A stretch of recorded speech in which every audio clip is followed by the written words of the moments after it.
Hi കൂട്ടുകാരെ, ഇന്നൊരു video ആയിട്ട് വരുന്നത് കടല മുളപ്പിച്ചത്. ഞാൻ അന്ന് പറഞ്ഞില്ലേ, ഞാൻ പുട്ടിനൊക്കെ ഉണ്ടാക്കി തോരൻ വയ്ക്കുമെന്നൊക്കെ പറഞ്ഞില്ലേ, കടല മുളപ്പിച്ചത്. അതാണേ കൂട്ടുകാരെ.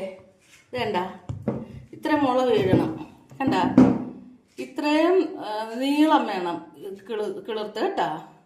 എന്ത് മുള ഇത്രയും നീണ്ടു വരണം. പിറ്റേ ദിവസം ആകുമ്പോൾ ചെറിയ മുളയായിരിക്കും.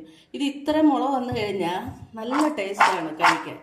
കണ്ട, ഇതാണ് കൂട്ടുകാരെ. കണ്ട, ഇത് നല്ല ടേസ്റ്റാണ്. ഇത് കഴിക്കാനും നല്ല ടേസ്റ്റാണ്. നിങ്ങൾ ഒരു ദിവസം ഉണ്ടാക്കി നോക്കണം ഇങ്ങനെ കേട്ടോ. നല്ല ചെറിയൊരു മധുരം കാണും ഇതിന്, ചെറിയൊരു മധുരം. ചോറിന് തോരൻ വയ്ക്കാൻ പറ്റും. പിന്നെ പുട്ടിന് നമുക്ക് ചുമ്മാ തോരൻ വെച്ച് പുട്ടിൻ്റെ കൂടെ കഴിക്കാം. കറി വേണമെന്നില്ല. ഇത് മെഴുക്കുവരട്ടി പോലെ ഉണ്ടാക്കാം. ശകലം മെഴുക്കുവരട്ടി വയ്ക്കുമ്പോൾ നമ്മൾ ശകലം വെളുത്തുള്ളി എണ്ണയിൽ മൂപ്പിച്ചിൻ്റെ കൊടുത്ത് ഇട്ടാൽ മതി. മെഴുക്കുവരട്ടി നമ്മൾ വയ്ക്കത്തില്ല, ഉള്ളിയൊക്കെ ഇട്ട്, അതുപോലെയും വയ്ക്കാം. നല്ല ടേസ്റ്റാണ്. ഇതൊന്നും ഒരു ദിവസം ചെയ്തു നോക്കണേ കൂട്ടുകാരെ. എനിക്ക് ഇന്നത്തെ രാത്രിയിലത്തെ ഭക്ഷണമായത്, അതിനാണ് ഞാൻ മുളപ്പിച്ചത്.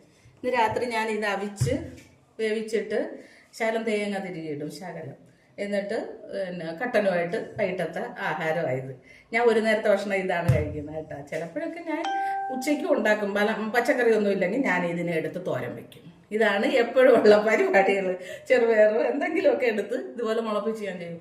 ഉലുവ മുളപ്പിക്കുന്നത് ഒരു ദിവസം ഞാൻ കാണിച്ചു തരാം. തുണിയിലൊന്നും കെട്ടേണ്ട ആവശ്യമില്ല, തുണിയിൽ കെട്ടണമെന്നില്ല. ഇതുപോലെ പാത്രത്തിൽ, പക്ഷെ വെള്ളമയം പാടില്ല. കാരണം നമ്മൾ ഊറ്റൂലേ രാവിലെ, വെള്ളത്തിൽ ഇട്ടിട്ട് രാവിലെ ഊറ്റുന്ന സമയത്ത് നല്ലപോലെ തോർത്തി എടുക്കണം. അതായത് ഇച്ചിരി തുണി വെച്ച് തുടച്ചാലും കുഴപ്പമില്ല. എന്നിട്ട് ഒരു പ്ലേറ്റിൽ ഇട്ടിരുന്നാൽ മതി.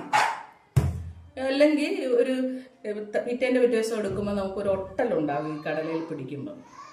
കഴുകുമ്പോൾ ചിലപ്പോൾ മുള പോവുകയും ചെയ്യും. അതുകൊണ്ടാണ് ശകലം പോലും വെള്ളമയം പാടില്ല. വെള്ളമയം പാടില്ല. ഇങ്ങനെ ചെയ്യണം കേട്ടോ കൂട്ടുകാരെ. ഇതിനാണ് ഞാനൊരു വീഡിയോ ആയിട്ട് വന്നത്. ഇനി അടുത്തൊരു വീഡിയോ ആയിട്ട് പിന്നെ വരാം കേട്ടോ കൂട്ടുകാരെ. ഇതുപോലെ ഒന്ന് ചെയ്തു നോക്കണേ. ടാറ്റാ, ബൈ. എല്ലാവരും ലൈക്ക് ചെയ്യണം, സബ്സ്ക്രൈബ് ചെയ്യണം, കമന്റ് ഇടണം, ഷെയർ ചെയ്യണം. എൻ്റെ യൂട്യൂബ് ചാനലൊന്ന് കയറി നോക്കണേ. RJ ഫാമിലി വൈബ്സ് കേട്ടാ. ഒന്ന് നോക്കി അതും ഒന്ന് തന്നെ പ്രോത്സാഹിപ്പിക്കണം കേട്ടോ കൂട്ടുകാരെ. ബൈ, ടാറ്റ.